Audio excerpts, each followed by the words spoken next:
What makes a major gaming icon so lovable? What makes it recognizable?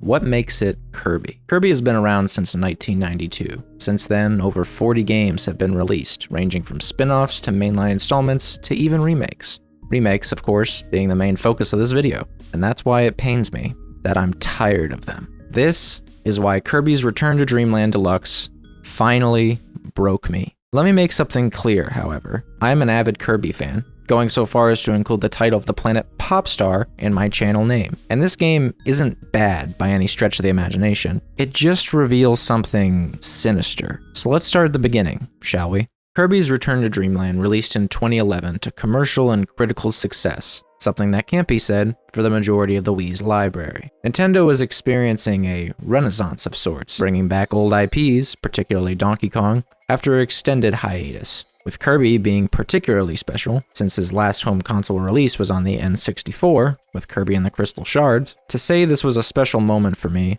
would be an understatement.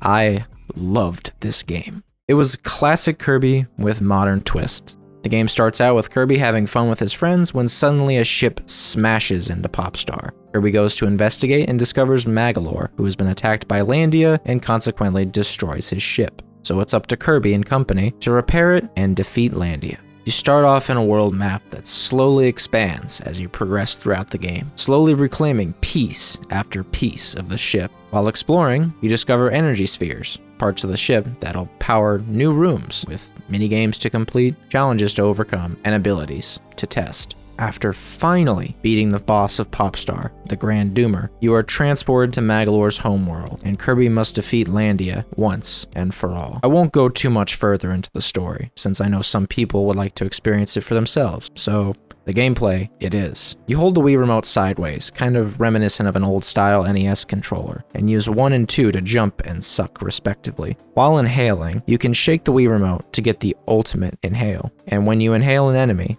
and press down on the D-pad, you get their ability. You complete platforming puzzles with interesting challenges, but with a twist. You can discover these side rooms, which lead to extra goodies in exchange for solving a puzzle. Rewards include the aforementioned energy spheres, extra lives, etc. But even with all the abilities Kirby can collect, comes even greater power. Super abilities pop up now and then and give Kirby a rush of power. There's nothing more satisfying than slicing through a literal volcano. Kirby is a god. However, if you complete this section and destroy certain objects, a star-shaped portal will appear. Jump in it, and you will lose your super ability and be transported to another dimension. Kirby, now powerless, has to run through a platforming section while not being killed by the giant wall trying to crush him. And finally, after all that, you face off against the monster of this dimension, the Sphere Doomer, which when killed will drop 2 energy spheres. That's mostly it for the gameplay side. As for content,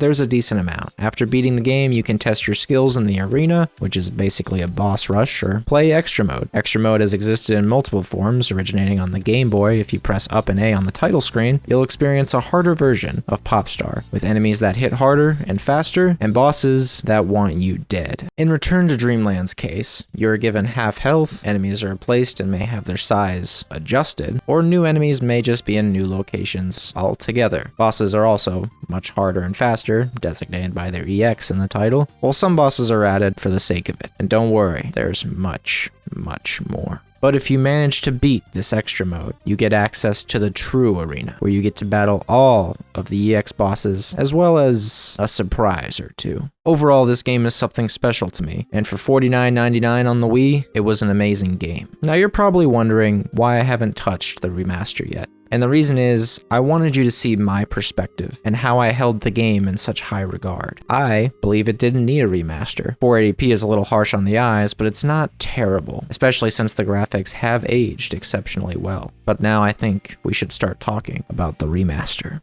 Before I start ripping into the game, there's a lot of changes I have to acknowledge. There's a new side mode called Magolor's Epilogue, which plays completely differently from Kirby's sections, as well as having, well, new gameplay elements altogether. And then there's Merry Magolor, basically a glorified minigame collection if you'd like, where you can earn stamps, masks, and items. Graphically, the game looks even better. Contentious, I know, especially if you look at King Dedede and the numerous amount of outlines, but besides that, everything else is a market improvement, running at glorious 1080p and looking amazing, especially if you own a Switch OLED. Now in the gameplay department, however, everything is positive. Controls can now be tweaked due to more buttons being available on the Switch controllers. Certain enemies have been added to Kirby's skill set, such as Mecha and Sand, with the former being extremely overpowered, and Festival being reintroduced as a screen-clearing move similar to Mike. I won't go into much detail on Magolor's epilogue due to spoilers and such, but it is a worthy addition to the game. Something more contentious, however, would be the inclusion of items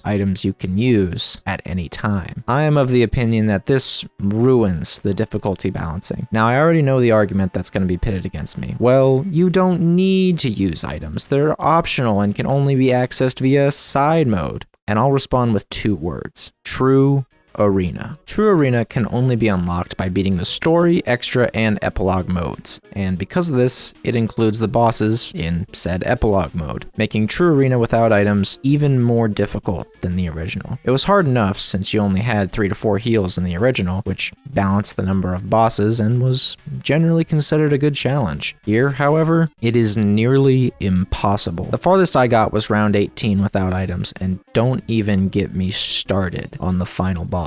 Personally, I think for newcomers, this can be a great addition, especially if you're not well versed in Kirby games. And I can't really complain about more bosses and more content. However, an inclusion of more health items, in the hubs at least, would have gone a long way. Unfortunately, this is the lowest point of the remake, and that is the price. The game is $59.99 on the eShop and physically $47.99 on Amazon. If we were to compare this to the Metroid Prime remaster, which admittedly has less changes, it's only $40 on the eShop. And that begs the question, how much should you pay for a remaster, even if it has more content? Well, I don't know. That's personally up to you. If you feel outraged that they're just re-releasing Wii games with upscaling and new features for full price, then probably not. And I know some Kirby fans feel this way, and some will feel that it's completely justified by the features to price ratio. The sinister truth is that Nintendo will keep re-releasing their old games, even though most people want new experiences. It's easier and cheaper, not to mention safer, to remaster an old game rather than to make something brand new. And for $60 for something that you've mostly already played, well, I just hope that the next re-release, Nintendo doesn't get too greedy.